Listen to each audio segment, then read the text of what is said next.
वारकरी संप्रदायातील थोर महात्मे व महाराष्ट्रातील विचारवंतांची दुर्मिळ कीर्तने, प्रवचने, व्याख्याने ऐकण्यासाठी सुरेश महाराज सूळ या यूट्यूब चॅनलला अवश्य सबस्क्राईब करून बेल आयकॉन दाबा. अहंकार तो नासा भेद, जगी निंद्य ओवळा. नातळे तो धन्ययासी, झाला वंशी दीपक. करवितो आत्महत्या, नेदी अपता अतळो. नातळे तो धन्ययासी, झाला वंशी दीपक. तुका म्हणे गुरुगुरी, माथा थोरी धरोणी. नातळे तो धन्ययासी, झाला वंशी दीपक. पांडुरंगा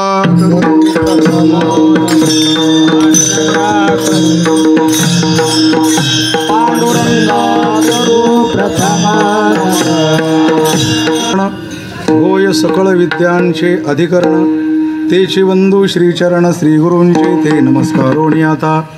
अहंकार तो नासा भेद, जगी निंद्य ओवळा.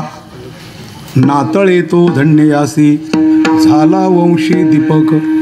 वस्तू कीर्तनरूपी सेवेसाठी निवडलेला अभंग जगातील थोर संत जगद्वंद्य जगद्गुरू श्री संत तुकाराम महाराज यांचा 4 चरणाचा अहंकारासंबंधी, त्याच्या असण्याने, त्याच्या नसण्याने, त्याच्यापासून पराजित झाल्याने किंवा त्याला पराजित केल्यानंतर मनुष्य काय होतो, किती वंशदीपक होतो आणि त्या अहंकाराचा शेवटी स्वभाव तरी काय, असा सुंदर विचार असलेला 4 चरणाचा आजच्या दिवसाला समर्पक असा अभंग सेवेसाठी निवडलेला आहे. या सटाणा, साक्री, बागलाण भागामध्ये परमपूज्य गुरुमाऊली कृष्णाजी गुरुजींच्या पवित्र सानिध्यामध्ये अशा प्रकारचा व्यसनमुक्ती हा कार्यक्रम हा पहिल्यांदाच आहे. या भागात 35 वर्ष कीर्तन करत असताना असं मला वाटायचं केव्हा तरी बंडा तात्यांच्या कार्यक्रमाचा एक ठसा या परिसरावर उमटावा, जेणेकरून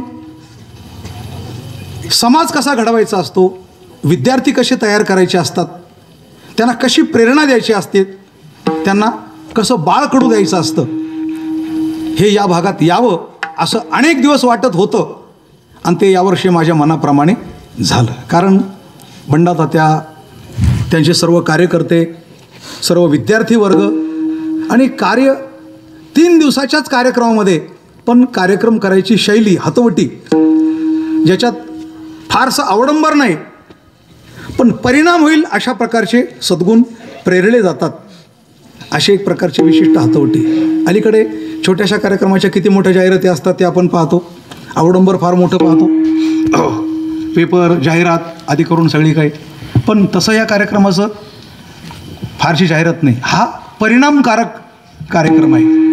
आणि म्हणून परमपूज्य गुरुमाऊली कृष्णाजी गुरुजींच्या या परिसरामध्ये बंडा तात्यांच्या कार्यक्रमाचा हा जो ठसा आज 3 दिवसात शेवटच्या सत्रामध्ये, शेवटच्या दिवसामध्ये जो उमटतो आहे आणि आपण सर्व गुरुमाऊलींचे साधक, शिष्य, अनुग्रहित त्या ठशाचा परिणाम अनुभवत आहे. आणि अशा स्थितीत शेवटच्या जागराचं कीर्तन माझ्या वाट्याला आलेले आणि मी आपल्यासमोर असं म्हणून गेलो की शेवटच्या दिवसाला शोभेसा असा अभंग सेवेसाठी निवडलेला आहे. विठाला शेवटच्या दिवसाला कुठला तरी पूर्णतेला नेऊन सोडणारा अभंग असला पाहिजे, शक्यतो मागणीपर असला पाहिजे, मागायचा अधिकार प्राप्त होतो म्हणून असा आपला प्रघात आहे, परंपरा आहे. तरी परंतु कोणी मला अहंकार कुठून काढला मध्ये, शेवटच्या दिवसाला अहंकार तो नासाभेद असं वाटल्याशिवाय राहणार नाही. परंतु हो, झाला वंशी दीपक हा एक मुद्दा आपण घेऊया. तात्यांना हे सगळे घडवायचे आहेत विद्यार्थी, हे वंशी दीपक त्यांच्या वंशामध्ये दीपकाप्रमाणे शोभतील अशा प्रकारचे विद्यार्थी घडवायचे असल्यामुळे काय घालवल्यानंतर ते दीपक घडू शकतात, हो, त्या आधारावर हा अभंग असल्यामुळे आजच्या दिवसाला हा अभंग शोभणारा आहे. यात मला कोणत्याही प्रकारे शंका वाटत नाही. फक्त आता राहिला प्रश्न श्रोत्यांचा. अजून ते साशंक वृत्तीने माझ्याकडे पाहतायत. मी सांगतोय टाळी वाजवा तरी वाजवत नाही. कदाचित माझ्यावर नाराज असाल तुम्ही, पण तात्यावर तर काही नाराज नाही ना तुम्ही, बरोबर ना? तेव्हा अशी प्रचंड टाळी वाजवा. हो हे जे उभे असेल टाळकरी तुम्ही सर्व मिळून, की अगदी मुल्हेर गावाच्या पलीकडे आवाज गेला पाहिजे विठ्ठल. या 4 चरणामध्ये एकच मुद्दा आहे, अहंकार. 4 चरणात एकच मुद्दा आहे.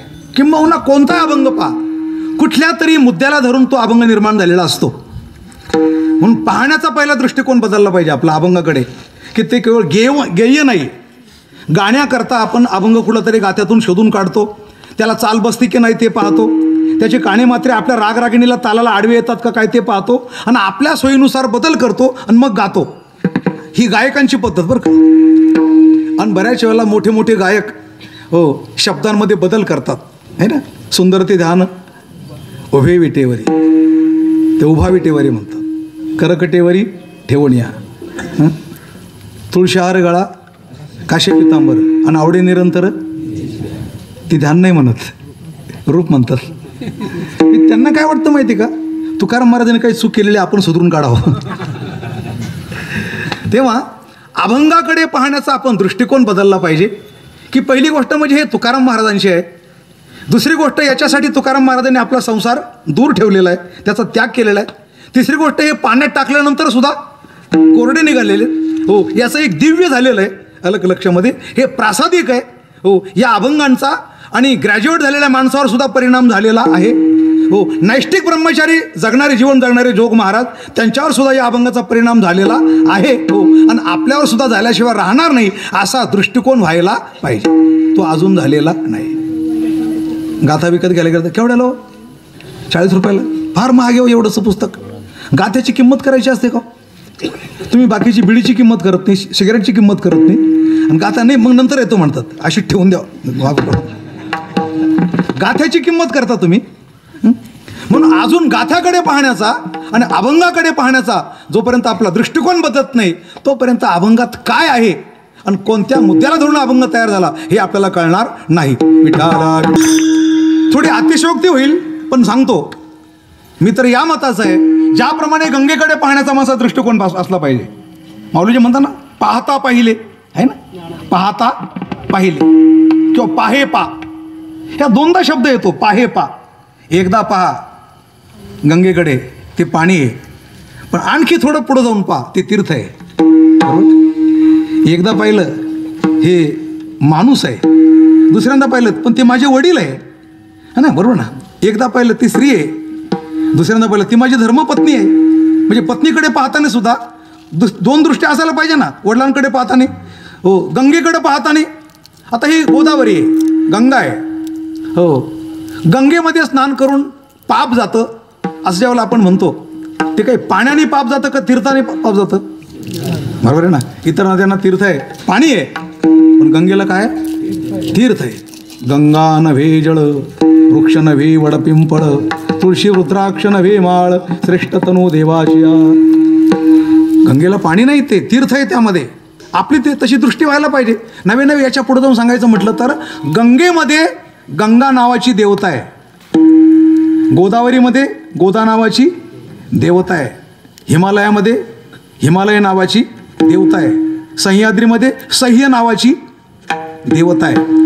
ती जोपर्यंत प्रसन्न होत नाही, दगडगोटे म्हणजे सह्याद्री नाही, बर्फ म्हणजे हिमालय नाही, आणि केवळ पाणी म्हणजे गंगा नाही, तर तिच्यामध्ये देवता. म्हणून त्या देवतेला प्रसन्न करण्यासाठी आपण पहिलं हो तिच्यावर संकल्प करतो. पापोहम पाप कर्माहम पापात्मा पाप संभवात राईमाम पाप गंगे सर्व पाप हराभो असं म्हणतो, आणि तिला प्रसन्न करून मग स्नान करतो. त्यावेळेला आपलं पाप जातं.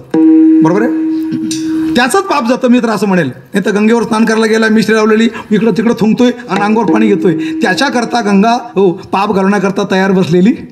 बरेच माणसं सगळे विधी तिथंच ओरखतात. कुठं? गंगा तुमच्यावर प्रसन्न होणार नाही. म्हणजे गंगेमध्ये गंगा नावाची देवता आहे. तसं 4 ओळी म्हणजे अभंग का, शब्द म्हणजे अभंग हो का, यमक म्हणजे अभंग का, काव्य म्हणजे अभंग? तर मी असं म्हणेल त्या अभंगामध्ये जो आशय आहे तो म्हणजे अभंग. विठाल काय म्हणजे अभंग? तर अभंगातला आशय जो मुद्दा म्हणजे अभंग. तर आजच्या अभंगाचा मुद्दा आहे अहंकार. बरोबर आहे. आणि त्या अहंकार या मुद्द्याशी तुकाराम महाराजांनी या अभंगाची रचना करत असताना ते 4 चरण निर्माण केलेले, आणि त्याच्याभोवती त्या मुद्द्याभोवती हे 4 चरण असल्यामुळे पहिल्या चरणापासून तर शेवटच्या चरणापर्यंत अहंकाराचाच विषय आहे. तो कसा आहे त्याचा आपल्याला विचार करायचा आहे. जरा टाळी वाजून भजन करा. विठाल, अहंकार हा एक विषय फार नाजूक विषय आहे. पण पहिली गोष्ट म्हणजे त्याचा नाही आपला काही संबंध. काय बघतो, असलं तर काय, कुठं राहतो अहंकार, काळ्या रंगाचा का गोऱ्या रंगाचा, असलं तर काय दुष्परिणाम करतो, नसला तर काय होईल, इथं त्याची एवढी चर्चा करायची काही गरज आहे का एवढी, असं आपल्याला विचार डोक्यात आल्याशिवाय राहत नाही. म्हणजे एवढा मोठा काळ त्याच्यासाठी कशाला खर्च करायचा विनाकारण. काहीतरी महत्त्वाचं सांगा असं वाटल्याशिवाय राहत नाही माणसाला. काय त्या अहंकारा वाचून असलं नसलं काय. तर त्याच्या असण्याने लोक किती बर्बाद झाले आणि त्याच्या नसण्याने लोक किती दिव्य झाले. हो, हा फार अतिशय महत्त्वाचा मुद्दा आहे.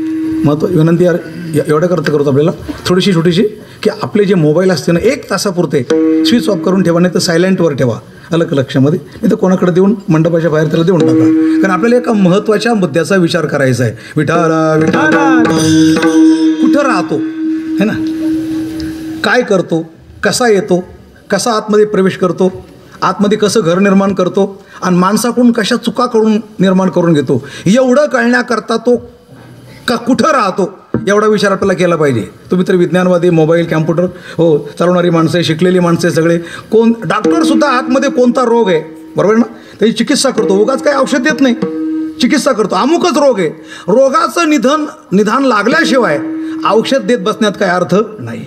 तसा अहंकार नावाचा जर रोग असेल तर तो कुठं आहे, कसा आहे, हा विचार केल्याशिवाय हो बाकीची बडबड करण्यामध्ये काही अर्थ नाही.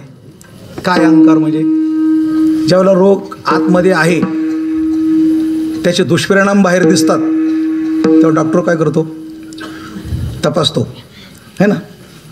आतमध्ये रोग नावाचा एखादा गोळा असेल तर ते काढण्याकरता काय करतो, फाडतो आणि मग त्याला बाहेर काढतो. मग हा जर रोग आपल्या आतमध्ये, तर आपल्याला काय करावं लागेल, मग करायचं का. अजून कीर्तन सुरू झालेलं नाही. तुमच्या सर्वांची तयारी, ऑपरेशन करायच्या आधी सही घ्यावं लागते ना, आहे की नाही. जबाबदारी कोण घेईल हो, ह्याची जबाबदारी कोण घेईल. आणि मला वाटतं संत वाङ्मय केवळ याच्यावरच आधारित आहे बरं का, याच्यावरच आधारित आहे. सगळ्या संतांनी याचाच विचार केला आहे. पहिला विचार याचा, या अहंकाराचा एकाचा. त्यामुळे हो जर ऑपरेशन असेल तर मोठं ऑपरेशन आहे हे. जे ऑपरेशन कसं आहे, मोठं ऑपरेशन आहे. त्यामुळे मी आधीच तुम्हाला असं ठाकून ठोकून चांगलं बोलून घेतो. हो करायचं का ऑपरेशन, पुन्हा पुन्हा विचारतो. अलग लक्षात जबाबदारीचा विषय असल्यामुळे हो करायचं, काय हरकत नाही. याच्यामध्ये एकंदर सगळेजण राहतात, त्यापैकी तो एक राहतो. आता सगळेजण म्हणजे असं आहे, सगळेजण म्हटलं तर या ठिकाणी कोण आहे, मी घरात मी एकटाच बसलो, एकटा नाही. ज्यावेळेला माणसं असं म्हणतात कोणी नाही घरात एकटाच बसलो, त्यावेळेला तो 36 जणांचा समुदाय असतो बरोबर ना. जशी गाडी उभी आहे, फिटिंग पार्ट मोठे लहान छोटे वगैरे, टायर वगैरे ट्यूब धरून, सगळे वायर, काय पेट्रोलची टाके धरून, इंजिन मशीन सगळं धरून, सगळे मिळून जसे हजारो पार्ट असतात एका गाडीला बरोबर ना. तशी ही एक गाडी जर असली हो एका ठिकाणी, तर या गाडीला पार्ट किती सुदामदेव काय आता लक्ष देत नाही बाज नाही ना. बाकी तर तुमचंच फक्त लक्ष माझ्याकडे आलं का जमलं माझं, तरी अवधान एकले टाळी वाजवा, विठाला विठाला. कारण आमचे महत्त्वाचे नेहमीचे श्रोते समोर आहे ना, समोरची माणसं विचलित नाही पाहिजे, बाकी काय पाठीमागचं काय हो. तर हा जो आतमध्ये आहे असं म्हटल्यानंतर कुठं आहे, असे किती लोक आहे आणि त्याच्यामध्ये हा एक राहतो बरोबर ना. हो नाथ महाराजांनी फार सुंदर वर्णन केले. कसबे कायापूर शहर, 100 खेडे 10 बाजार, पण या अहंकार पाटलाचा कारभार धड नाही घ्यायची माहिती. म्हणजे पहिलंच त्याच्यावर बोट ठेवलं. सगळं चांगलं आहे, गोरं गोमटं आयुष्य भरपूर बरं का, याला आयुष्याला सगळ्यात चांगलं, फक्त याचा कारभार वाईट आहे. कोणाचा, तुमच्या लक्षात आलं गणित आता. हो ज्ञानोबांनी सरळ याचं गणितच केलं सगळं. 13व्या अध्यायामध्ये 5व्या-6व्या श्लोकामध्ये हो गणितच केलं. सरळ भगवंताच्या त्या श्लोकाचा अर्थ ज्ञानोबांनी लावत असताना 36 तत्वाचं गणित केलं. पहिले श्लोक आहे का, महाभूतानि अहंकारो बुद्धिरव्यक्तमेव च इंद्रियाणि दशैकंच पंचचेंद्रिय गोचराः इच्छा द्वेष सुखम दुःखम संगातश्चेतना धृतिः एतत् क्षेत्रम समासेन सविकारमुदाहृतम. किती झाले, म्हणून टाका 36. आता काय ठरलं, आधीच सांगितलं की नाही आपल्याला. फार तर मोजायची तर सुट्टे भाग करून सांगतो नाही का, सुट्टे भाग करून सांगतो. चला मोजा, मी सांगतो तुम्ही मोजा. महाभूतानि 5. महाभूत म्हणजे किती, मोजायच्या पद्धती असतात. काही वेळेला एकाचा अर्थ 1 नाही होत, 2 होतो. काही वेळेला 2चा अर्थ 2 नाही होत, 3 होतो की नाही. कधी कधी समजा महिने मोजायचे असले तर समजा होळी फाल्गुन शिमगा किती झाले, 3. व्याज वाढवायचं काय, एकच. होळी फाल्गुन शिमगा म्हणजे ते 3 नाही झाले, तो एकच झाला. मग एकच महिना म्हणजे मोजत असताना सुद्धा कधी कधी हिशोब करायचा असतो. महाभूत आणि म्हटल्यानंतर 5 म्हणायचं, कारण महाभूत किती 5. आणि अशा प्रकारचे पंचमहाभूत या शरीरामध्ये जे मुख्य आहे, जे आरंभी आहे, त्याला जसं गाडीला पहिली चाशी, गाडी फिटिंगचा पहिला पार्ट कोणता? चेशी पहिला. त्याच्यानंतर मग त्याच्यावर जे काही फिटिंग बाकीची होते ना, तुम्ही जर कडे एखाद्या टाटा कंपनीत गेलात किंवा एखाद्या API कंपनीत गेलात तर फिटिंग कशी होते असेंब्ली ती जाऊन बघा, डोळ्याने बघा. पहिला नंबरचा part number 1, part number 2, part number 3, संपूर्ण असे टाळकरी जसे उभे आहेत ना तसे ऑपरेटर उभे असतात. हो, आणि ते एक पार्ट फिट करत राहतात. ती चैन फिरत असते, त्याच्यावर ते पार्ट गाडी फिरत असते. शेवटच्या ऑपरेटरचं काम गाडी स्टार्ट करायची आणि बाजूला नेऊन उभी करायची, इतकं हो ती फिटिंग होत असते. त्याप्रमाणे या गाडीचा पहिला पार्ट कोणता? पंचमहाभूत हा पहिला पार्ट आहे. आपण त्याला काय नाव दिलं? चेशी. हो, हा पहिला पार्ट आहे. आणि तुकाराम महाराज म्हणतात या पहिले 5 जण झाल्यानंतर लगेच 6वा येतो, त्याला म्हणायचं. आणि तो आपल्याला बंदीत घालतो. घातलोस ते बंदी अहंकारे, घातलोस ते अहंकारे,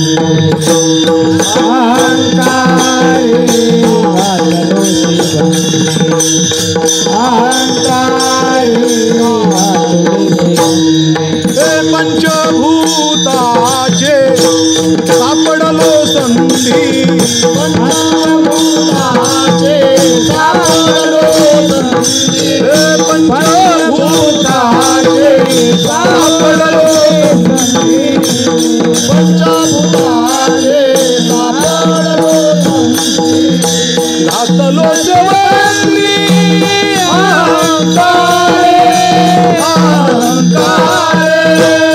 घातलो सेवंदी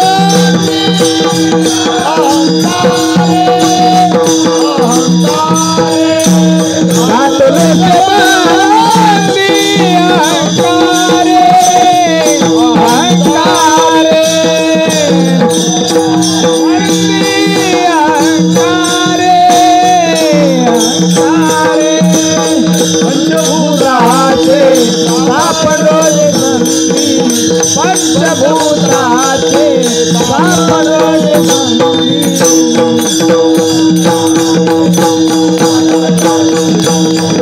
पंचभूताचे सापडले संधी. हे 5 जण एकत्र आल्यानंतर 6व्या क्रमांकावर आला त्याला म्हणायचं अहंकार. आणि याचा कुठेही 6वाच क्रमांक आहे, हे विशेष आहे. आता काम, क्रोध, मद, मत्सर, दंभ, अहंकार कितव्या क्रमांकावर आहे? का 6व्या क्रमांकावर आहे कोण जाणे, पण त्याचा कुठेही क्रमांक 6वाच आहे. तो आपला क्रमांक सोडत नाही.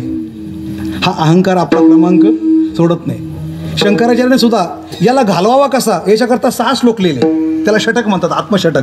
पहिलं मनोबुद्धी अहंकार चित्तानि नाहं न च श्रोत्र जिह्वे न च घ्राण नेत्रे न च व्योम भूमिर्न तेजो न वायु चिदानंद रूप शिवोहम शिवोहम. असे 6 श्लोक लिहिले. म्हणजे घालवायचा कसा? नाहम म्हणा, मी मन नाही, मी बुद्धी नाही, मी चित्त नाही, मी अहंकार नाही, असं नाहम नाहम म्हणून काढा. आता अहम अहम अहम म्हणून हा बोकांडी बसतो, याचं उलट गणित मोजायचं, नाहम नाहम म्हणायचं, घालवायचं याला. पण 6 श्लोक लिहिले, याला षटक म्हणतात, आत्मषटक. बरोबर. अशाच प्रकारे घालवण्याचा प्रयत्न. तिथं 6 श्लोक आहे. बरोबर. भगवंताने सुद्धा अर्जुनाला याच्याबद्दल बोलताना 6व्या अध्यायातच सांगितलेलं आहे. 6व्या अहंकाराचं वर्णन कितव्या अध्यायामध्ये? 6व्याच अध्यायामध्ये सांगितलं 6व्या अहंकाराचं वर्णन. आणि 6व्या श्लोकावर सांगितलं है ना. काय श्लोक आहे बरं? बंधुरात्मात्मनस्तस्य येनात्मैवात्मना जितः अनात्मनस्तु शत्रुत्वे वर्तेतात्मैव शत्रुवत. है ना. हा विचारोनी अहंकार सांडीजे, मग असतीची वस्तू होईजे, तरी आपली स्वस्ती सहजे आपण केली. म्हणजे बरोबर 6वा अध्याय 6वा श्लोक 6व्या क्रमांकाचा अहंकार. विकारामध्ये पण 6वा. हां हो, षटकमध्ये सुद्धा 6वं. हे 6 6 6 6. अहो इतकंच काय हो. विकारांचा जर क्रम घेतला ना तर हा अहंकार त्या द्वंद्वमोह याचा नातू आहे आणि हा आजोबा आहे ना.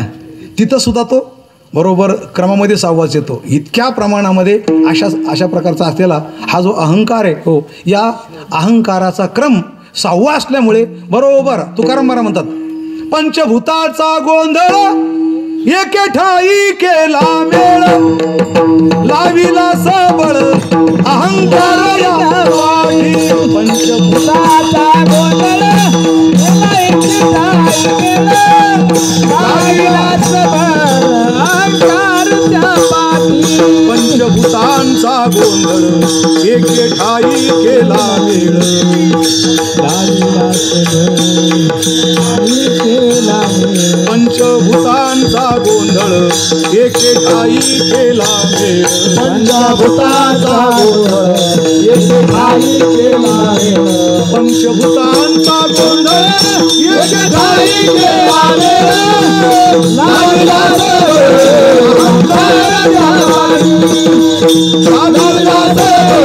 अहंकार त्या पंचभूताचा गोंधळ एके ठाई केला लाविला अहंकार त्या लाविला अहंकार त्या पाठी पंचभूताचा गोंधळ एके ठाई केला मेळ. आपल्याला फक्त एवढं सांगायचंय, पाचानंतर सहावा येणारा ऐसी पाचाची गाठी पडे तै देहा कारू उघडे आणि ते नाचवी चहूकडे अहंकार उगा. म्हणून म्हटलंय पंचभूताचा गोंधळ आणि एके ठाई केला मेळ लाविला सबळ अहंकार त्या पाठी. जेव्हापासून या पंचमहाभूताचा आतमध्ये पिंड तयार झाला हो तेव्हापासून मी म्हणणारा या ठिकाणी आला. त्याला म्हणायचं अहंकार तो नासा भेद अहंकार तो नासा भेद अहंकार आसा भेद नाही नाही नासा भेद अहंकार तो नासा भेद अहंकार नासा भेद मालगावच नाहीये नासा भेद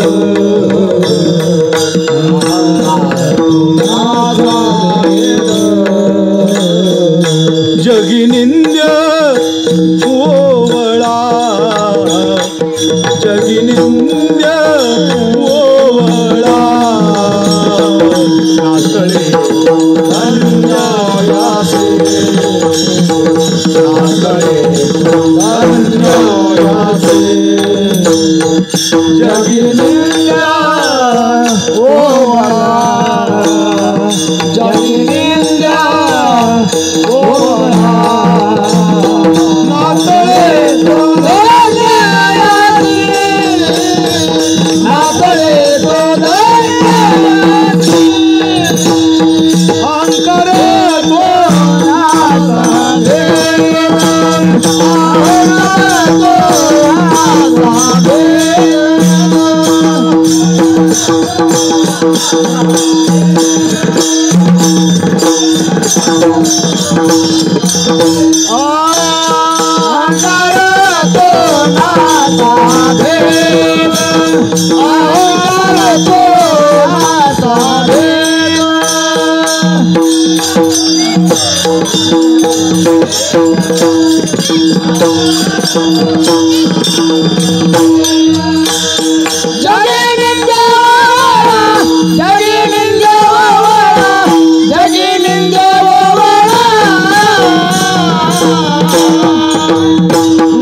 तो निंदे पण आहे, माणसाला निंदे बनवतो. ओवळा आहे, काळा आहे, याला काळतोंड्या म्हटले. अभिमानाचे तोंड काळे आणि दावी बळे अंधार, काळतोंड्या म्हटले. याला ठोंबा म्हटले. अहंकार होता ठोंबा, अहंकार होता ठोंबा, अहंकार होता ठोंबा, होता ठोंबा. बळीला घुस कुसळ खांबा उपळीला कुसळ खांबा उपळीला कुसळ खांबा उसळीला कुसळ खांबा. ती गवळण म्हणते अहंकार होता ठोंबा. अहंकार दादूला आहे, खसम अहंकार दादूला. कोणी याला काळतोंड्या म्हटले, कोणी अहंकार नावाची रात्र म्हटले, कोणी याला दादूला म्हटले, कोणी याला ठोंबा म्हटले. अनेक नावं संत महात्म्याने दिलेत. नाथमारा म्हणतात हे जनावर आहे फार मोठं आतमध्ये. अहंकार नावाचं काय जनावर आहे, दिसायला झाकलेलं आहे, पण कधी उडी मारील आणि कोणाचा घात करील काही सांगता येत नाही. या पेटीमध्ये मोठमोठे जनावर पाळलेले बरं काही सगळे. बडे बडे जानवर पाले, हरे लाले काले पिले सफेद उजडे, यावर नाही काटू तो ब्रह्मांड काटणे तेवढे. मोठमोठाले नावं सांगू तुम्हाला याच्या आतमध्ये. साप साप भुले बिच्छू खिडे प्रपंच के कोठाडे में दडे, और नहीं काटू तो ब्रह्मांड काटणे तेवढे. हरे लाले काले पिले सफेद उजडे. हरे म्हणजे हिरव्या रंगाचे, लाले म्हणजे लाल रंग, हरे लाले काले काळ्या रंगाचे. यांचे रंग पण वेगळे वेगळे. हरे लाले काले पिले सफेद उजडे, और नाही काटू तो ब्रह्मांड काटणे. एक एक असा जबरदस्त आहे महाराज. एक एक प्राणी आत्मातला. हे जनावर आहे. काय म्हणता ना, अभी चुप बैठ मेरे अंदर का जानवर बाहेर निकलेगा ना सब बर्बाद कर देगा. म्हणता माझ्या आतल्या जनावराला जागा करू नका. खरंच हे आतमध्ये जनावरं फार जबरदस्त असतात. नाथ महाराजांनी एका गारुड्याच्या खेळातच म्हटलंय, जो गारुड आहे ना एक एक पेटर उघडतो, हळूहळू दाखवतो मी काय काय पाळलेलं आहे, कसे पोचलेले. एक पेटर उघडतो आणि काय म्हणतो, ए देखो निकाला काम विषय का साप तमाशा देखो मेरी बाप बन बिनन दातों से काटे आपे आप. काम नावाचा साप. ये सांप ने डंक मारा बे मारा, बड़े बड़े को नहीं उतारा, भस्मासुर तो भस्म कर दिया, इंद्र की भगंकित हो गई काया, और विष्णु वृंदा देखकर घबराया, और ब्रह्मदेव ने बेटी का ख्याल किया, चलो इसको बंद कर दो. दुसरं पेटर निघडलं. पेटारे मोठे मोठे येते. उघडू आणखी उघडू. दुसरं पेटर उघडलं. क्रोध का बिच्छू बाहर काढा, उसका भी सबको चढा, जपी तपी संन्यासी का खोड मोडा, और ऐसा ही जंगल का जोडा. क्रोध का बिच्छू याला कोण म्हणतं? क्रोध का बिच्छू. क्रोध नावाचा विंचू. किती वाईट आहे हा. एक एक प्राणी म्हटलं तर. क्रोधाला कपिल महामुनीशी, तेने भस्म केले सगरासी, नारदे कुबेर पुत्रासी, वृक्षत्वासी आणिले. ध्रुवासाची सांगता गोठी, त्याची कथा आहे मोठी. क्रोध आला शृंगीच्या पोटी, आणि मेल्या सर्पासाठी शापिले. हो, मेलेल्या सर्पाकरता शाप दिला की याचा पिता म्हणजे राजा परीक्षिती सर्पदंशाने मृत्यू पावेल. क्रोधाला कपिल महामुनीशी म्हणजे ऋषीची आकोपा पुढे, कुळ काय ते बापुडे, आणि महादेवाची लिंग झडे. इंद्र पदवी पडे समुद्रात. इंद्राची पदवी समुद्रात का पडली? याला कारण क्रोध आहे. कामाची राख झाली, याला कारण क्रोध आहे. जगामध्ये ज्या अनेक प्रकारच्या गोष्टी दिसतात, याला ऋषीमुनींचा क्रोध कुठंतरी कारणीभूत आहे. 12 ज्योतिर्लिंग हा त्यांचा क्रोध आहे. हा क्रोध ते एवढं बरं झालं की त्यांच्या क्रोधातून चांगलं झालं. केलं वाईट पण झालं. त्यांच्या क्रोधातून जगाचं कल्याण, त्यांच्या कामातून जगाचं कल्याण, त्यांच्या अहंकारातून. डोंगरे महाराज म्हणायचे, साधू का क्रोध भी जगत कल्याण के लिए होता है, साधू का काम भी जगत कल्याण के लिए होता है, और साधू का लोभ भी जगत कल्याण के लिए होता है. त्यांची थापडसुद्धा अशी मारलेली ती पण वाया जात नाही. याच्यावर सगळ्या गोष्टी मला सांगत बसायचं नाही. पण कोणाच्या कामातून जगाचं कल्याण झालं, कोणाच्या क्रोधातून. पण एवढं मात्र मान्य, तो त्यांचा क्रोध होता म्हणून जगाचं कल्याण झालं. आपला क्रोध जर उफाळून आला तर आपल्याला मार खायल्याशिवाय दुसरा काही पर्याय.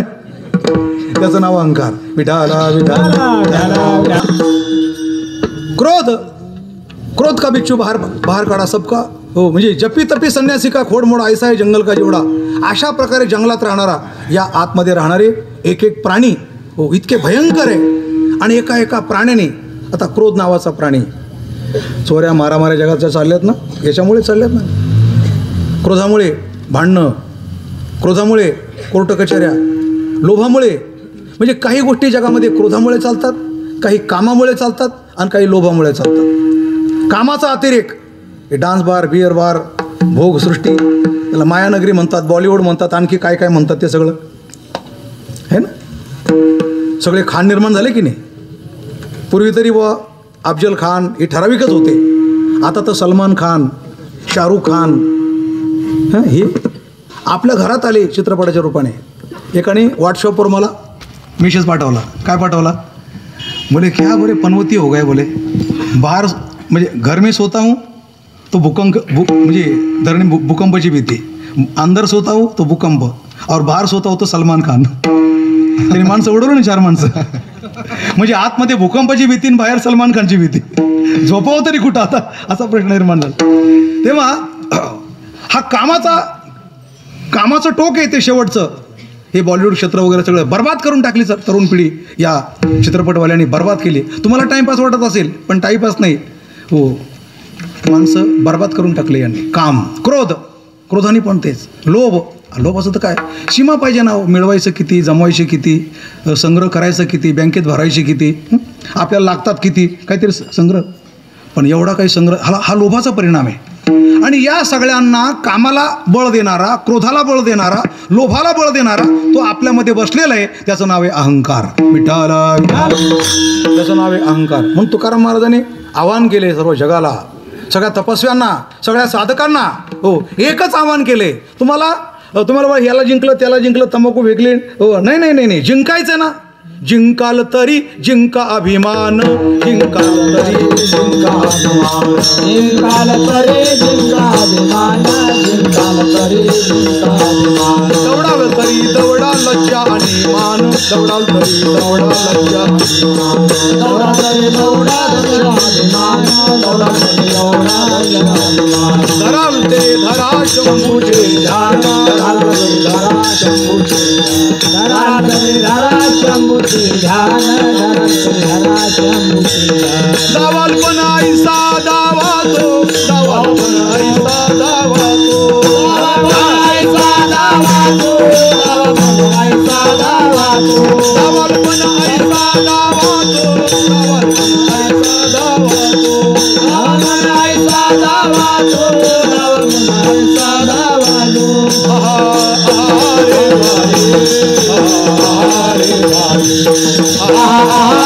भाई, अरे भाई, अरे भाई, अरे भाई, अरे भाई, जिंकाल तरी जिंका अभिमान, जिंकाल तरी जिंका अभिमान, जिंकाल तरी जिंका अभिमान, जिंकाल तरी जिंका अभिमान. दौडाल तरी दौडा लज्जा आणि मान, दौडाल तरी दौडा लज्जा आणि मान, दौडा तरी दौडा जाई मान, दौडा तरी दौडा जाई मान. धराल ते धरा शंभूचे ध्यान, धराल ते धरा शंभूचे ध्यान, धरा शंभूचे ध्यान, धराल तरी धरा शंभूचे ध्यान. बनायचा दावा तो, बनायचा दावा तो, बनायचा दावा तो. अरे भाई, अरे भाई, अरे भाई, अरे भाई, अरे भाई, अरे भाई, अरे भाई, अरे भाई. आहारे भाई, जिंकाल तरी जिंका अभिमान. आहारे भाई, दौडाल तरी, हे प्रत्येक क्षणाला सावध केलं आपल्याला. आहारे भाई, गाफील बसू नका. अहंकार जिंका. एक एक अभंगाचं एक एक चरण म्हटल्यापेक्षा एक एक अभंगाचं एक एक टूक आपल्याला सावध करतंय. आहारे भाई, जिंकाल तरी जिंका अभिमान. तर ही फार मोठी कसोटी आहे, हे फार मोठं आव्हान आहे अहंकाराला जिंकणं म्हणजे. कारण हा किती गुपचूप आणि किती चांगल्या माणसाबरोबर येतो आणि कसा बर्बाद करून टाकतो. एक दोन जर उदाहरणं जर पाहायची ठरले ना आपल्याला. प्रभू रामचंद्र युद्ध करतायत, रावणाबरोबर युद्ध आहे. नागपाशामध्ये बांधलं आणि नागपाशात बांधल्यानंतर गरुडा, अरे काय बघतोय तो, गरुड जवळच होता, गरुडाने सोडवलं. आता शस्त्र टाकणाऱ्याने टाकलं, अडकणारे अडकले आणि सोडवणाऱ्याने सोडवलं. काम झालं ना. आता काम झालं की नाही, परत युद्धाला सुरुवात झालं.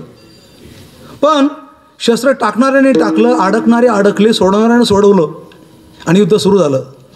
पण तो कधी आला आणि कधी आज शिरून बसला हे काही कोणाला कळालं. गरुड साशंक, गरुड दूषित बाजूला, मी सोडवलं. कोणी सोडवलं? मी सोडवलं. आला कोण? किती श्रोते सावध आहे बघा आता. म्हणून असंच सावध राहा कोणाच्या बाबतीमध्ये. अहंकाराचा वारा न लागो राजसा माझी आ विष्णुदासा काय वर्णन केली कितीच त्याला येऊ देऊ नका. पण आला कोणाजवळ? गरुडाजवळ. आणि तेवढ्यात नारद आले आणि तिथं येतातच. पेशंट म्हटलं की डॉक्टर येणारच. नारद म्हणजे असे डॉक्टर आहे बरोबर टायमावर हजर झाले. काय महाराज एवढं प्रचंड युद्ध चाललं आहे, तुम्ही जरा दूषित दिसताय. बरं झालं तुम्ही नारद आले. एक विचारायचं होतं. म्हणे विचारा. म्हणे प्रभूंना नागपाशामध्ये अडकवलं होतं आणि मी सोडवलं. नारद म्हटले हो मी हा जो मी आहे ना हो या मीपासूनच मी पळतोय दूर. म्हणून मी कुठं थांबत नाही, सारखं पळत राहतो. कुठे बसलो की माझी जागा नको नको, झाडाखाली बसलं तर माझं झाड नको, घरात बसलं घर माझं नको, गाव माझं नको, झाड माझं नको, जागा माझी नको. या मीपासूनच पळतोय. एका जागेवर मी थांबत याच्यामुळं थांबतोय. पण आता तुम्हाला येऊ नये पण आला. देवाचं भक्त आहे तुम्ही, देवाचं वाहन आहे. असं असून देवाचं ऐश्वर्य माहीत असताना सुद्धा तुमच्याजवळ आला. चांगला नाही तो, फार वाईट आहे हो. आणि काय या रोगाचे हॉस्पिटल फार थोडे, ऐकून घ्या बरं का. याचे हॉस्पिटल फार थोडे हॉस्पिटल आहे. एक तर पाताळात नाही तर निलगिरी पर्वतावर. तर तुम्ही पक्षी असल्यामुळे पाताळात काही तुम्हाला पाठवत नाही.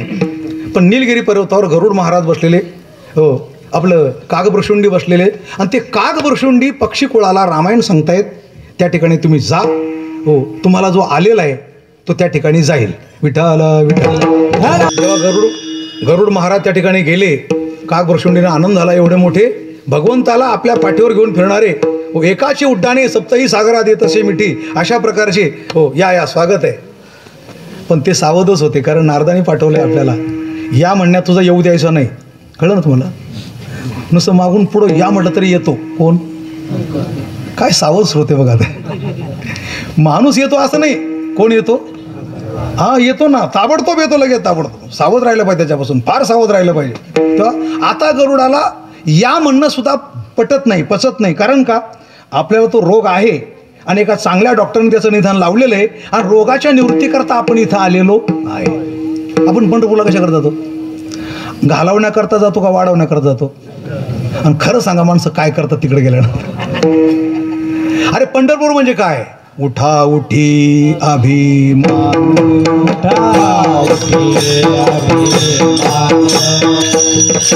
आपण घालवण्याकरता जातो आहोत एवढं आपल्याला ज्ञात असलं पाहिजे, माहीत असलं पाहिजे आपल्यामध्ये. गरुडाला हे माहीत होतं आपण घालवण्याकरता आलोय. ते या म्हणो का गादी टाको.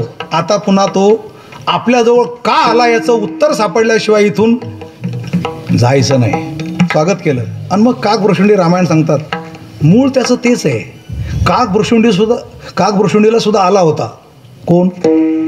आता सावध राहा बरं का. त्यांना पण आला होता.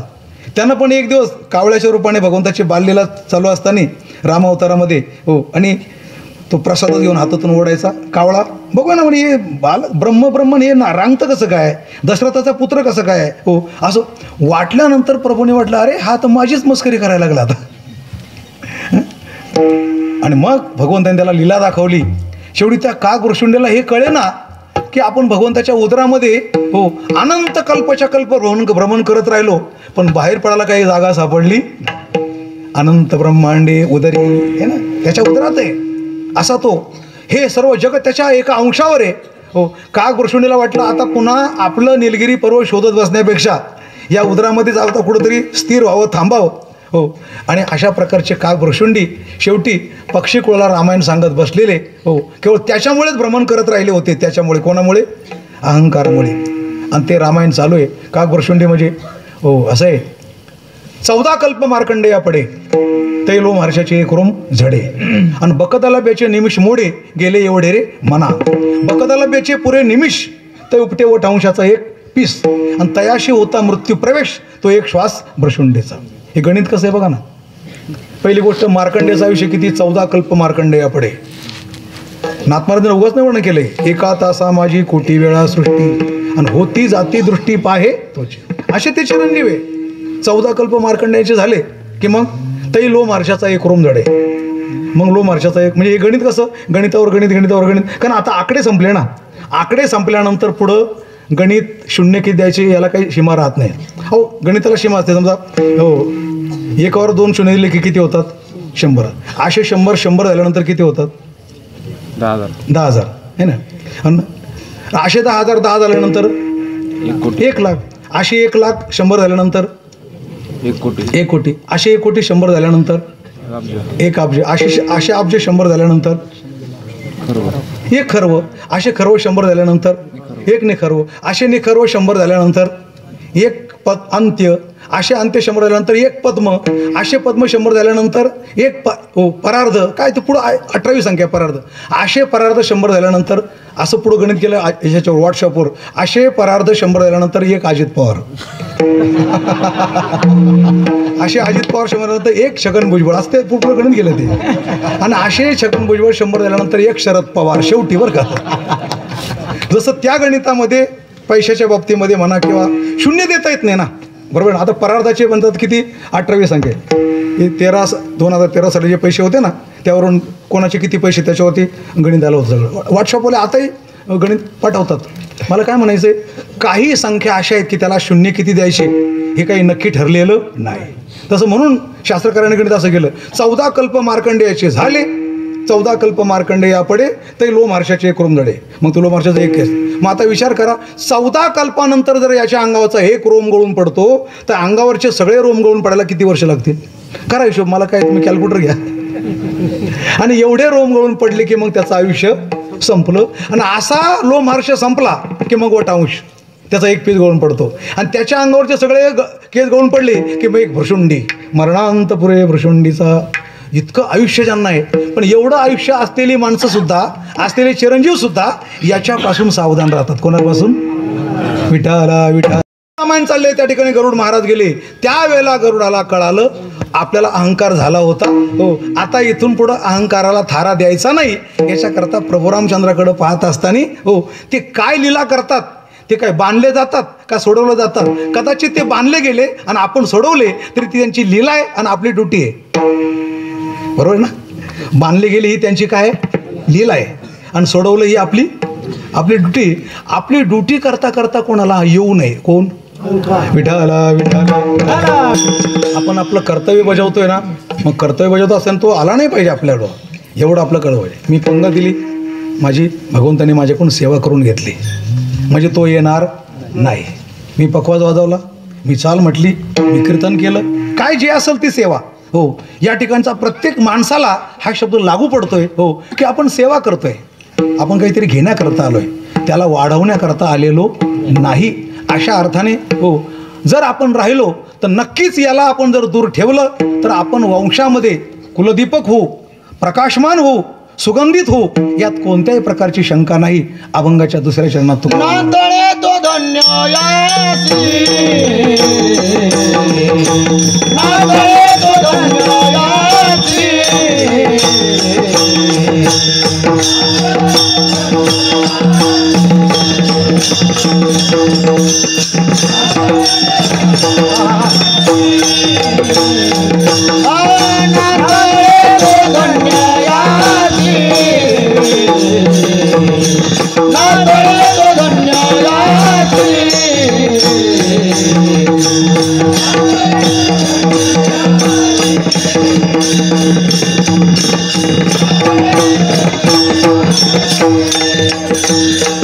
झाला वंश दीपक, झाला वंश दीपक, झाला वंश दीपक, झाला वंश दीपक, झाला वंश दीपक, झाला वंश दीपक. नातळे तो धन्याची, नातळे तो धन्याची. झाला वंश दीपक, झाला वंश दीपक, झाला वंश दीपक, झाला वंश दीपक, झाला वंश दीपक, झाला वंश दीपक. नातळे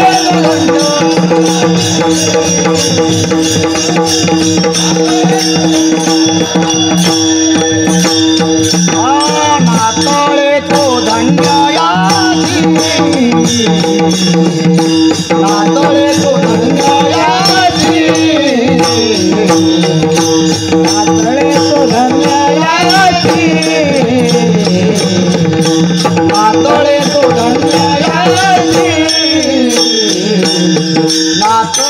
तो धन्याची नातळे तो धन्याची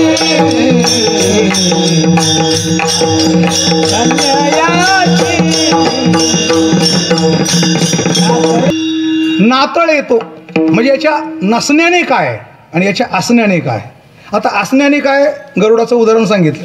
फार तर तुम्हाला जवळचं उदाहरण म्हणा किंवा व्यवहारातलं जर पाहिजे असलं तर असं म्हण. अहंकार घरं फोडतो, अहंकार राष्ट्राचे तुकडे करतो, अलग लक्षात. अहंकार पक्ष फोडतो, देशाचे तुकडे करतो, देशाचे तुकडे. जिनाची मागणी काय होती मुस्लिम लीगची की आम्हाला भारताचं पंतप्रधान पद द्या, आम्ही मागासवर्गीय आहे ना, कमी आहे ना, पद द्या. आणि नसल देत तर आम्हाला पाकिस्तानला अलग द्या. म्हणजे त्यांची पाकिस्तान ही मुख्य मागणी नव्हती, ही पर्यायी मागणी होती, बरोबर ना. जर तुम्ही आम्हाला पंतप्रधान पद देत असाल तर अखंड भारत राहतोय ना, आम्ही कुठं नाही म्हणतो. म्हणजे जिनाला जर पंतप्रधान केलं असतं तर पाकिस्तान वेगळा झाला, मान्य आहे तुम्हाला, पाकिस्तान वेगळा झाला नसता. बरं, जिना म्हणजे कॅन्सरचा रोगी. डॉक्टर म्हटले होते हा 6 महिन्याच्या वर काही जगणार. तो सिगारेट पिणार होता, फार खूप सिगारेट पित होता. अलग लक्ष. जिनासुद्धा एका काळातला क्रांतिकारीच. आता लोकमान्य टिळकांचं वकीलपत्र घेणारा, इंग्रजांच्या विरुद्ध लढणारा, त्या माणसाला तुम्ही चांगलं म्हणाल का वाईट म्हणाल ते ठरवा नंतर, बरं का. हो, अशा प्रकारचा. पण त्याला घडवलं, मुसलमानाने घडवलं. तूच एक असा आहे की तुझी ढाल करून आम्ही एकतर देशाचे तुकडे तरी करू शकतो, नाहीतर अखंड भारतावर राज्य तरी करू शकतो. इथून सुरुवात करू आम्ही. म्हणून त्यात ते एक शस्त्र तयार केलं, जिनाला पुढं केलं. आता जिना जर पंतप्रधान होत असेल तर मग पंडित जवाहरलाल नेहरूंचं काय, जे गुडघ्याला बाशिंग बांधून बसले, ज्यांनी सुभाषचंद्र बोसवर शस्त्र उगारलं नाही का.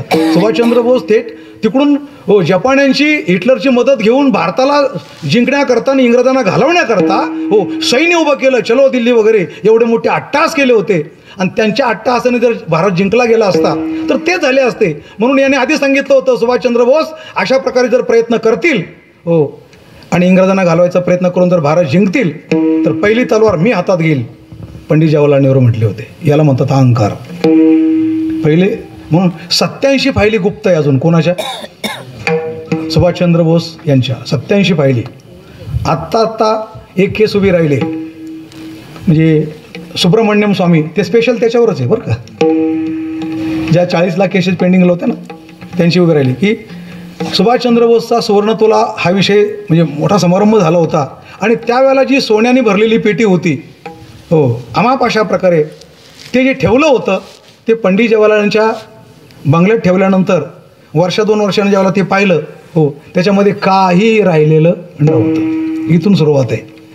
तेव्हा सुभाषचंद्र बोसवर तलवार उपसणारे पंडित जवाहरलाल नेहरू ते म्हणतात जिनाला जर पंतप्रधान करत असाल, अरे पंतप्रधान पद तर काय, पण जिनाला मी माझ्या ऑफिसमध्ये चपराशी म्हणून सुद्धा उभं करणार नाही. हा मी, मी जिनाला पंतप्रधान तर नाहीच होऊ देणार, पण माझ्या ऑफिसमध्ये चपराशी सुद्धा त्याला उभं करणार नाही. हा जो मी आहे ना, हा मी शेवटी देश तोडायला भाग पाडतो. शेवटी यांच्या मीमुळे देशाचे तुकडे झाले. आणि देशाचे तुकडे होण्याचा परिणाम असा झाला की त्या देशाचे ना आपलाच भाग, आपलाच हिस्सा, आपल्यातलीच माणसं, पाकिस्तानची माणसं आजही भारतामध्ये सुकाट नांदतात. बरोबर आहे. मनमोहन सिंग कुठले आहेत आहे की नाही. अहो इतकंच काय, एका शाळेतले विद्यार्थी आपसामध्ये लढतात. आज काय परिस्थिती. 71 युद्धामध्ये काय, जनरल अरोडा आणि जनरल नियाजी हे एका शाळेत शिकलेले विद्यार्थी आहे, पण 71च्या युद्धामध्ये समोरासमोर आले. पाकिस्तानचा जनरल नियाजी आणि भारताचा जनरल अरोडा. ज्यावेळेला ते 93,000 सैन्य जिवंत पकडलं ना अलग लक्षामध्ये, त्यावेळेला अरोडा जिंकला आणि पाकिस्तानच्या सैन्याने हार पत्करली. पण मला एकच सांगायचं आहे, ते दोन्ही टीमचे कॅप्टन होते, ते एका शाळेमध्ये शिकलेले होते. देशाचे तुकडे झाले, त्याचा परिणाम आपसात वैर निर्माण झालं आणि त्या पाकिस्तानच्या नादाला लागून भारताची अब्जावधी रुपयाची हानी झाली आतापर्यंत. याला कारण मी आहे, याला कारण अहंकार आहे. स्वतःच्या प्रतिष्ठेकरता आणि स्वतःच्या अहंकारापायी देशाचे तुकडे होतात आणि अनेक प्रकारच्या गोष्टी घडतात. तुकाराम महाराज म्हणतात अहंकार नुसते घरं नाही फोडीत, नुसते माणसं फोडत नाही, नुसता समाज फोडत नाही, तो देशाचे सुद्धा तुकडे करतो. याचं नाव अहंकार आहे. पण असला तर देशचे देश बर्बाद करतो, पण नसला तर झाला वंशी दीपक. एवढा एक जर घालव ना, आता बळी तरी काय होतं, मी बळी दैत्यांचा मुख्य बलवान. पण ज्या दिवशी भगवंताने डोक्यावर पाय ठेवला, पत्नीच म्हटली महाराज दिले ना तुम्ही सर्वस्व. कारण ज्यावेळेला समोर भगवान होते मागण्याकरता आलेले, आणि बळीचा तेवढाच एक घालवायचा होता. म्हणजे बळी म्हणजे भगवंताचा भक्त आहे, दैत्य कुळात असला म्हणून काय झालं, जेव्हा भगवान समोर आलेले आहेत दान मागण्याकरता, बळीने लवकर ओळखलं नाही. भगवंताने स्तुती केली, महाराज तुमची परंपरा तर फार मोठी. हो, मी असं आहे की तुमचा पराक्रम तर इतका मोठा की तुम्ही देवांना पराजित केलं आहे. आणि तुमच्या वडिलांबद्दल काय बोलावं, तुमच्या वडिलांनी एकाला आयुष्यदान केलं होतं म्हणे. हो, तुमच्या आजोबाबद्दल काय बोलावं, तुमच्या आजोबा तर एक महान भगवत भक्त होते म्हणे. आणि तुमच्या पंजोबाबद्दल काय बोलावं, तुमच्या पंजोबानी खांबाला लात मारली. हो, भगवान प्रगट झाले तर डोंगरे महाराज म्हणायचे, हो हिरण्यकश्यपूच्या भीतीने भगवान कणकण में छुप गए, कणकण में छुप गए. म्हणजे त्याच्या हिरण्यकश्यपाच्या भीतीने भगवान कणाकणामध्ये लपून बसले. एवढ्या तुमच्या पंजोबाचा दरारा म्हणजे हिरण्यकश्यपाचा, तुमचे आजोबा म्हणजे भक्त प्रल्हाद, हो तुमचे वडील म्हणजे विरोचन, हो आणि तुम्ही बळी. काय तुमची पंजोबाची परंपरा. बळी विचार करतो, एवढासा बट्टू छत्री धारण केलेला, माझ्या पंजोबाच्या गोष्टी सांगतोय. मी याला बालक समजत होतो, पण माझ्या पंजोबाच्या गोष्टी सांगतोय म्हणे. अरे बोला महाराज काय मागा ते मागा, एवढा वेळ कशाला, एवढी स्तुती करायची काही गरज नाही, तुम्हाला पाहिजे ते देतो म्हणे. 3 पाऊल जास्त काहीतरी मागा म्हणे, नाही पाहिजे. शेवटी ते ठरल्याप्रमाणे हो दिल्यानंतर 2 पावला ज्यावेळेला सर्व जग आटलं, आता 3रा पाऊल कुठे ठेवायचा, त्यावेळेला बळीची पत्नी होती, महाराज शरीरसुद्धा हा पृथ्वीचाच भाग आहे ना. 13व्या अध्यायात काय वर्णन केलं, क्षेत्रज्ञ. हे क्षेत्र हा पृथ्वी, क्षेत्र म्हणजे आपण विचारतो ना तुमचं क्षेत्र किती, 1 एकर 2 एकर, तसं एक क्षेत्र आहे, देऊन टाका हे सुद्धा म्हणा, मस्तकावर पाय ठेवा. आणि त्यावेळेला बळीच्या मस्तकावर भगवंताने पाय ठेवला. हो, आणि बळीला पाताळात घातलं. त्या दिवशी बळीचा अहंकार संपला. अरे कसलं काय आपलं, 2 पावलात एक अतिथी सर्व जग नष्ट करतो, आणि 3ऱ्या पावलात आपल्याला पाताळ घालतो. हाच ब्रह्मांड नाही एक सत्य आहे. जगात आपला सगळा अहंकार फुकट आहे, अलग लक्षात. फक्त आपला फुगा जोपर्यंत आहे ना, फुगा फुटत नाही तोपर्यंत हे मी चाललेलं असतं. काय नाही म्हणे तुका म्हणे बळी, आणि जीव दिला पायातळी. असा अहंकार घातलेला बळी आज पाताळात आहे. हो, आता तो तर जिंकला, दान देऊन मोकळा झाला सर्वस्व. पण देवाचं काय आता, बळी तू माझ्या परीक्षेत पूर्ण झाला, मी मागितलं आणि तू दिलं, अलग लक्षात. आता खऱ्या अर्थाने तू दाता आहे. बोल, तू माझ्या परीक्षेत पूर्णपणे पास झाला, तू शरीरसुद्धा मला देऊन टाकलं. आता काय करू सांग, आता काय करू म्हणजे काय, माग काहीतरी माग. अरे काय मागायचं, तू माझ्याकडे मागितलं, मी देऊन टाकलं. तू अतिथी आहे, मी दाता आहे. नाही, आता तो विषय संपला, आता काहीतरी माग. म्हणे काय नको. असाच माझ्या डोळ्यासमोर कायम झाला. आजही परमात्मा कुठे आहे, राखे दारवंटा बळीचा, सारथी झाला अर्जुना. राखे दारवंटा बळीचा, याला म्हणायचं झाला वंशी दीपक. अहंकार घालवला बळी. आजही या महिला दिवाळीच्या टायमाला बलिप्रतिपदेला भावाला पतीला कोण ओवाळायचं म्हटलं की तेवढा एकच महामंत्र आहे त्यांच्याकडे, कोणता, इडा पिडा जाऊ आणि बळीचं राजीव. कोणी म्हणत नाही नरशिवाचं राज्य, कोणी म्हणतं नाही मनमोहनचं, कोणी म्हणतं का इडा पिडा जाऊन मनमोहन सिंगचं राज्य, कोणीच म्हणत नाही. ते तर नकोच म्हणावं, अलग लक्ष.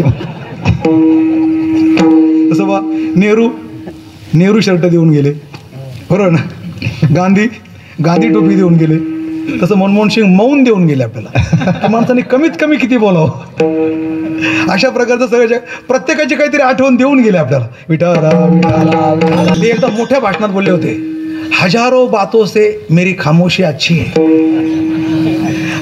हजारो बातों से मेरी खामोशी अच्छी आहे. चांगले बाबा, काय हरकत नाही. गेली खामोशी पण बंद झाली कायमची. असू द्या. मला काय म्हणायचं आहे हो, की बळी हो तो पुढच्या मन्वंतरातला इंद्र आहे. भगवंताचा ऋतुधामा नावाचा अवतार होणार आहे, आणि भगवान पुरंदराचं राज्य बळीला देणारे. इतका त्याचा मोठा सन्मान प्राप्त झाला, पण त्याच्याकरता त्यांनी अहंकार घालवला, आणि मग भगवंताचा तो भक्त झाला वंशी दीपक. बस एवढा एक घालवल्यानंतर मनुष्य किती मोठा होतो, तर बळी इतका मोठा महान भगवत भक्त होतो. विठ्ठल असल्याने काय, नसल्याने काय, हा विषय संपला. आता या अहंकाराची कर्तबगारी काय, असं आहे. करणारा आणि करवणारा असे 2 प्रकार असतात, कर्ता आणि करविता. जे करविता जे असतं ना, कर्त्यापेक्षा करविता, ते माणसं फार धूर्त असतात, कुठं दिसत नाही, पण कामं करून घेतल्याशिवाय राहत नाहीत. हो, करतो कोण, नको त्याचेच पेपरला फोटो येतात, नको तेच बदनाम होतात. पण हे कायमचे अलिप्त राहतात. छुपे रुस्तम यांना काय म्हणायचं? हो, यांनी पाळलेले गुंड जरी असले किती, दाऊद सारखे म्हणा किंवा गवळीसारखे, पण कधीही गवळी नाव घेणार नाही की बाबा मी नाव नाही घेत नाही कोणाचं, मी अमक्याचा माणूस आहे, हो अमक्याने मला पैसे दिले, कधीच म्हणणार. हे कायमचे लपलेत, वर्षानुवर्षाने आयुष्यभर हो यांची गुंडगिरी चालू असते राजकारणी लोकांची. पण कुठलाही मोठा गुंड यांचं नाव कधी सांगत, दाऊद पण सांगत नाही आणि गवळीसुद्धा सांगत नाही. गवळीकडून कामं करून घेणारी माणसं मोठे राजकारणी, हो दाऊदकडून कामं करून घेणारी मोठे राजकारणी, पण हे कायमचे गुप्त, फक्त यांचा पैसा काम करतो. करवितो याला काम, हे करते नाही याला काय म्हणायचं? तसा अहंकार करवित आहे.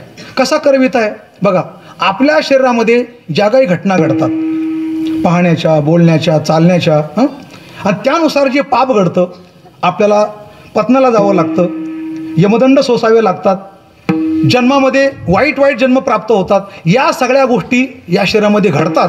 त्यावेळेला त्या कशा घडतात नेमक्या हो, आणि त्या घडत असताना, पाप करून घेत असताना अहंकाराची भूमिका काय तेवढं आपण पाहणार आणि मग तिसऱ्या चरणावर येणार. एकदा टाळी वाजवा की मग करविता हा विषय संपला. बघा आता तुम्ही सर्वजण इतके सावध आहे की मी काय बोलणार त्याच्या आधी तुमचं पुढचं वाक्य तयार असणार, इतके सावध आहे असं मी समजतो बरं का. त्यामुळे आपल्या शरीरामध्ये घडणाऱ्या ज्या क्रिया आहे, प्रक्रिया, त्या कशा घडतात बरं का. इच्छा होते अंतःकरणात, निश्चय करते बुद्धी, प्रवृत्त होतात इंद्रिय, शक्ती पुरवतो प्राण, म्हणजे आतल्या घटना घडतात त्या, शक्ती पुरवतो प्राण, हो हुकूम करतं मन, एवढ बाहेर जायचं आपल्याला, म्हणजे कीर्तनातून ते मागचे गेले जाऊ त्याचं काय झालं. पण हुकूम कोण करतं? मन. शक्ती कोण पुरवतो? प्राणाचं काम आहे शक्ती पुरवायचं. हातात शक्ती, पायात शक्ती, उठला की चालला, ही शक्ती पुरवायचं काम कोणतं? प्राणाचं काम. शक्ती पुरवतो प्राण. इच्छा होते अंतःकरणात, निश्चय करते बुद्धी, उठायचं का न उठायचं पक्का निश्चय कुठं होतो? आता उठायचंच हे काम कोणाचं? बुद्धीचं. म्हणजे निश्चय करते बुद्धी, संकल्प होतो अंतःकरणात, हुकूम करतं मन, शक्ती पुरवतो प्राण, हो आणि कर्म करतात इंद्रिय. उठायचं काम पायाने केलं, हाताचं काम काय जे असेल ते पुढचे काम असतात ते सगळे इंद्रिय करतात. म्हणजे कर्म करतात इंद्रिय. साक्ष ठेवते देवतालोक. हे देवतालोक साक्षी असतात बरं का आपण करतो त्या कर्माला. रात्र दिवस आपल्या इंद्रियांच्या देवता, हातातली देवता, पायातली देवता, डोळ्यातली देवता, कानात, या सगळ्या हो सगळ्या देवतात साक्षी असतात. म्हणजे साक्ष देतात देवता, कर्म करतात इंद्रिय, बरोबर हो. पाप पुण्य ठरवते नियती. तुम्ही केलं हे पाप केलं का पुण्य केलं. समजा कुठंतरी शेतात गेलात, कोणातरी काहीतरी खोडून आणलं, हो कोणाचा काही माल चोरला, अलग लक्ष, इकडचा दगड उपटा तिकडं नेऊन रवला, आपली काही जागा वाढवली, काय जे काही केलं ते पाहायला पण इंद्रियांच्या देवता असतात. आणि लिहून ठेवण्याकरता सुद्धा नियती ठरवते ना, हो बरं लिहून ठेवतो चित्रगुप्त. पाप पुण्य ठरवते नियती, हो. शेवटी न्यायला येतात यमदूत, बरोबर. शिक्षा ठरवतो यमराज, दंड देतात यमदूत, मार खातो जीव. याच्यात अहंकार कुठं आला? याला म्हणे छुपा रुस्तम. कुठं तरी तुम्ही अहंकाराचं नाव ऐकलं का? तुम्ही टोळू बघताय माझ्याकडं, ऐका नाही, कुठंच नाही. हो, इच्छा करणारे कोण, शक्ती पुरवणारा कोण, क्रिया करणारे कोण, लिहिणारे कोण, हो अंधार सगळं आहे, पण कुठंही अहंकाराची भूमिका आपल्याला सापडत नाही. पण खऱ्या अर्थाने सगळ्यांकडून करून घेतो त्याला म्हणायचं विठाला विठाला विठाला. मनाला शक्ती कोण पुरवतो? मनाला मी, पहिला अहंकार आहे मग मन आहे, पहिला अहंकार आहे मग बुद्धी आहे, पहिला अहंकार आहे मग चित्त आहे, तिथं पहिला मी आहे अहम, त्याची भूमिका प्रथम मी आहे. आणि जोपर्यंत क्रिया करत असताना, क्रिया किती होऊ द्या हो, पाप तुम्हाला चिटकल, ते मी म्हटलं तरच चिटकल, तसं चिटकणार कोणी केलं कोणी आम्हाला काय माहिती नाही, अलिप्त, त्याला कशाला पाप चिटकल. पण ज्यावेळेला तुम्ही मी म्हणता ना, आहे ना, मी म्हणता, कसं मी म्हणता, एका ठिकाणी राजवाड्यात चोरी झाली, चोरी तर झाली हो, माल पशार झाला, आणि मग राजवाड्यात चोरी कशी काय झाली, चौकशी आयोग नेमला, हो मोठे मोठे माणसं एकत्र बसले. मग कोणी म्हणे बा राजवाड्यात माणसं कोणी आले असतील गेले असतील, म्हणे पण वॉचमॅन असतात, द्वारपाळ असतो, पण द्वारपाळ झोप लागली असेल, द्वारपाळ काही झोपत नाही म्हणे. मग सभा चालू असताना एखादा आला असेल, पण सभा चालू झाल्यानंतर सभा संपल्यानंतर सगळ्या बाहेर काढतात. लपून बसला असेल, लपायला जागाच नाही. खूप चिकित्सा झाली, खूप चिकित्सा, पण चोर आला कसा आणि गेला कसा हे काही कोणाला समजायला तयार नाही. पण राजवाड्यात चोरी म्हटल्यानंतर त्याचा धागा दोरा लागलाच पाहिजे, काय झालं तरी. मग लाग नाही तर माग, आणि माग नाही तर लाग, पण लागलाच पाहिजे, है ना. पोलीस खात्याचं काम संपलं की CID खात्याचं काम चालू होतं ना. पोलीस खात्याला सापडलं की मग CIDकडे देऊन टाका वगैरे. चिकित्सा सुरू झाली. शेवटी अशी काही चिकित्सा सुरू झाली की म्हणे गावातले पण काही माणसं बोलवा, चोरी झाली कशी काय पाहण्याकरता. मग गावातले काही माणसं आले आणि त्याच्या ज्याने चोरी केली तो पण आला. याला म्हणतात चोरवर का. आपल्यावर कोणी शंका घेऊ नये एवढ्या करता तो पण हजर त्याच्यामध्ये. म्हणजे चिकित्सा आयोगामध्ये हा पण हजर. म्हणे कशी काय चोरी झाली, खूप शंका. हा म्हटला, अहो जागेवर बसून कुठं चोर सापडतो का म्हणे. जर आपण राजवाड्याच्या अवतीभोवती फिरून पाहू. तोच म्हणतो कोण चोर केली. हो, त्याने चोरी कशी केली होती. भिंतीला खेळ टोके मोठे मोठे खेळ आणले होते, त्याच्यावर पाय देत वर गेला, वरती खेळा टोकला, त्याला दोरी बांधली, आतमध्ये उतरला, चोरी केली, पाठीवर गोणी बांधली पैशाची, वरती चढला आणि परत खिळे खोडीत उपटीत खाली उतरला आणि निघून गेला. आता इतक्या अक्कल हुशारीने चोरी केली होती, त्याच्यामुळे त्याच्याशिवाय बाकी कोणाला माहिती नाही. तो पण त्या आयोगात होताच. तो बघा म्हणे जागेवर बसून काय चोर सापडत नाही, आपण असं करू सगळं फिरून बघू म्हणे. फिरून पाहिले, फिरायला लागलं तर काय फिरून काय मिळणार, कुठं काही भगदड पडलेलं नाही, कुठं भिंत पाडलेली नाही, चोरी कशी काय सापडणार. अहो नाही भिंत पाडलेली, पण इथं खेळ ठोकले दिसतात बघा म्हणे. अरे हो म्हणे, खेळ ठोकलेला आहे, पण या खेळांचा आणि चोरीचा काय संबंध. अहो काहीतरी असेल, कारण त्यानेच केली होती ना ती. हो काहीतरी असेल म्हणे. म्हणजे कसं काय असेल म्हणे. बाकीच्या हळूहळू लक्षात आलं, याला काहीतरी धागाद्वारा माहिती असायला. मग दिलं वर चढून. वा वा, याला म्हणतात डोकं तुमचं बघा. कोणाचंच लक्ष गेलं नाही, पण तुमचं लक्ष गेलं, त्याला चढून. अहंकार. हो का. हळूहळू तो हलका करायचा, चढायचा. मी म्हणेपर्यंत त्याला प्रवृत्त करायचं. हो खरंच तुमचं डोकं आहे बघा. काय नजर आहे तुमची. नजर, मग मी पाहिलं ते बघा, तो खेळा ठोकला म्हणे. बरं या खेळाचा चोरीचा काय, वरती पण खेळा ठोकलेला आहे बघा. बरं आहे, आणखी वरती पण आहे बघा म्हणे. मग याचा अर्थ काय झाला. तो म्हणला, अहो चोर असा हुशार असला पाहिजे, खाली खेळा ठोकला, वरती खेळा ठोकला, त्याच्यावर उभा राहिला आणि परत वरती खेळा ठोकला. मग खालचा खेळा काढून घेतला, परत वरती खेळा ठोकला, मग तो वरती गेला, असं करीत करीत भिंतीवर चढला. काय डोकं आहे तुमचं, एकदम सुपर म्हणे.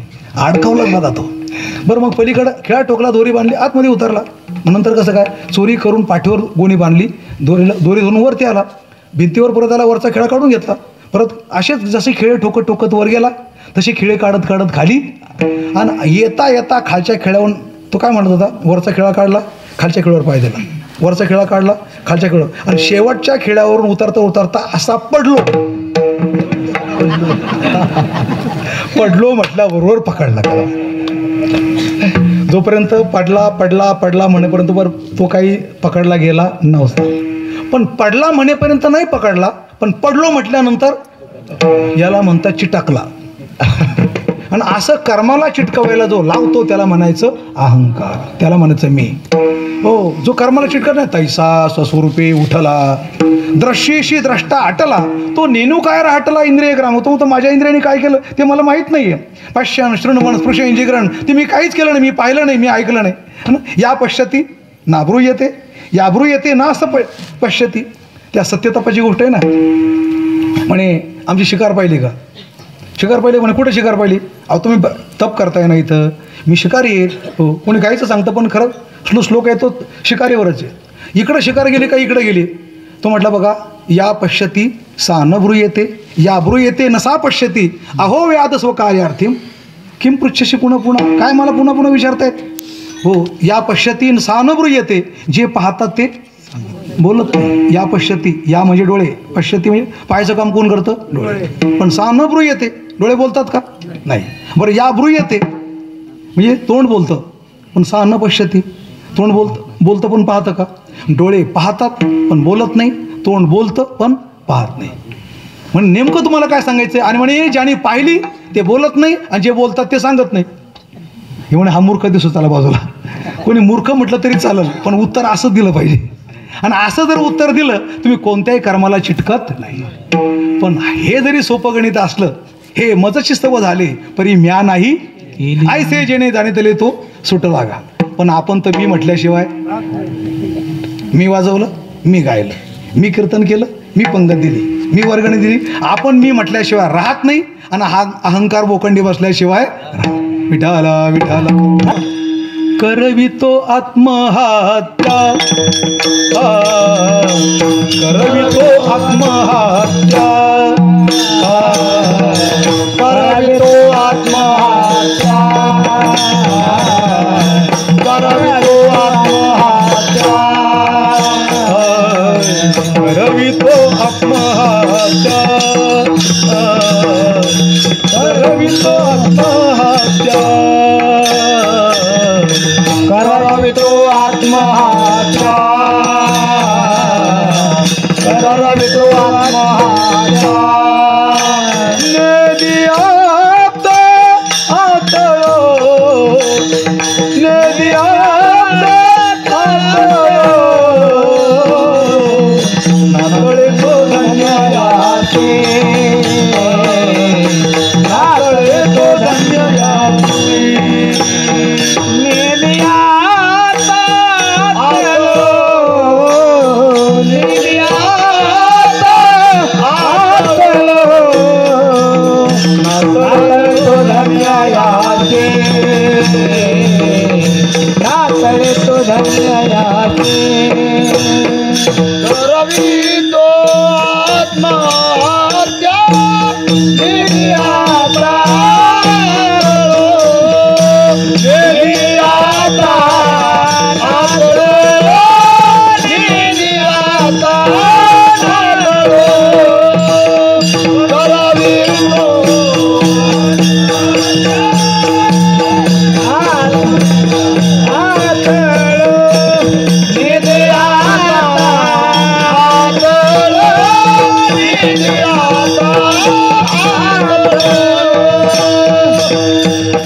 करवितो. काय करवितो? आत्महत्या. आतमध्ये रोजच्या रोज आपल्या हातून आत्महत्या करून घेतो. आपली इच्छा नसते तरी परंतु त्या होत असतात. हो, आणि अशा बिनचूक जीवन जगायचं असून सुद्धा आपल्या हातून चुका घडतात. चुका घडून घेतो, त्याचं नाव आहे अहंकार. अहंकार तो नासा भेद. म्हणून याच्या असण्याने असं घडतं. एवढ्या करता नसला तर फार चांगलं होईल. झाला वंशी दीपक. पण तुकोबाऱ्या म्हणतात तो आहेच, असतोच, आणि सारखा गुरगुर गुरगुर गुरगुर. जगामध्ये माणूसच काय, प्रत्येक प्राणी तो सुद्धा गुरगुर करतो, है ना. आता आपण क्रम तिथून करू. सिंहाची गर्जना म्हणजे काय? तो हे दाखवतो मी या जगात आहे, जंगलांचा राजा आहे. वाघ डरकाळी फोडतो, तो त्यातून दाखवतोय मी एक वाघ नावाचा प्राणी आहे म्हणूसाठी. बरं जाऊ द्या, डरकाळी फोडणाऱ्याने फोडावी, अंगात दम आहे, डरकाळीलाही महत्त्व आहे. पण ज्यांच्यात काही दम नाही ते कशा डरकाळी फोडतं विनाकारण. सिंहाची डरकाळी ठीक आहे, गर्जना. वाघाची डरकाळी ठीक आहे. कुत्र्याचं भुंकणं, गाडी झाली की कुत्रा चालला पाठीमागे पळतं, आणि गाडी थांबली की पळाला पाठीमागे. काय गाडीच्या पाठीमागे पळून काय, पण कुत्रा पण ठरवतो. सारखे ये दरकातात. काय करतो? पळून लावली म्हणतो, हे माझं काम आहे. मग तुझं नसेल होतं काय, ते थांबले असते का? ते काही कारण नसताना विनाकारण गाडीच्या पाठीमागे पळत फिरतात. गाडी खडून चालणारं कुत्रं, काही कारण नाही, गाडी वाढायचं काम कोण करतं? हे विनाकारण मी करतोय विनाकारण. कुत्र्याचं भुंकणं म्हणजे काय? अहंकाराचे. सर्पाचा फुसकारा म्हणजे काय? अहंकाराचे. आणि कोंबड्याची बांग म्हणजे काय? कोंबड्याची बांग. त्याला असं वाटतं मी जर बांग दिली नाही तर दिवस उगणार नाही, लोक असे झोपून राहतील म्हणतात. काय गंमत आहे बघा. आता तो उगल्याशिवाय राहणार आहे का? हा जर नाही याने बांग दिली तर उगणारच. कोणत्या दिशेने? पूर्वेलाच उगणार. तो एका आमच्या छोट्याशा प्रवचनकाराने विनोद केला होता. म्हणजे ती पूर्व दिशा आहे म्हणून सूर्य उगवतो. हो का? तो उगवतो म्हणून ती पूर्व दिशा आहे. ती पूर्व दिशा आहे. जसं आपण रस्ता आहे म्हणून रस्त्याने आलो, आपल्याला रस्ताच पाहिजे ना. रस्त्याशिवाय आपण गाडी आणू शकत. तर सूर्याला काही दिशा शोधावं लागते का? ही पूर्व दिशा. आणि चुकून पश्चिमेला उगलं तर काय घेतात? असं नाही आहे. तो उगवतो म्हणून ती पूर्व दिशा आहे. ती पूर्व दिशा आहे म्हणून तो उगवतो असं नाही. त्याने दिशांना जन्म दिला आहे. कोणी? सूर्याने. आणि असा सूर्य उगवणार. हो, आणि त्याच्याकरता हा विनाकारण अहंकार घेतो. काय म्हणतो? मी आरवतो तेव्हा हा उगतो. सूर्य उगवायच्या आधी तू आरवतो हे खरं आहे, बरोबर आहे. हो, पण तू आरवतो म्हणून दिवस उगतो या म्हणण्याला काय अर्थ? तुकोबाऱ्यामध्ये अरे काय दिन करा, सिद्ध करण्याकरता कोंबड्याची काही गरज नाही. तो त्याचं कार्य करतच राहणार आहे. हो, आपली ड्युटी आहे, आपण केली पाहिजे, माणसाने मान्य करावं. पण मी म्हणून चाललंय असं म्हणण्यात काय अर्थ नाही. तेव्हा हो, याची जी गुरगुर चालली असते ना आतमध्ये, गुरगुर, मी आहे मी आहे, ही गुरगुर बरी नाही. कुत्र्यापर्यंत आपण आलो, कोंबड्यापर्यंत आलो. याच्या खाली यायचं म्हटलं ना, शिदुराची वळवळ म्हणजे काय अर्थ आहे त्याला? कोणी पाय दिला तरी मरून जातं, तरी पण वळवळ वळवळ वळवळ चालूच राहत. वळवळ आहे, गुरगुर आहे, भुंकणं आहे, माती उकरणं आहे, गर्जना करणं आहे, डरकाळी फोडणं आहे. हो, तशी माणसाची गुरगुर आहे. तुकाराम महाराज म्हणतात, तुका म्हणे गुरगुरी माथा थोरी धरोणी विठोबा.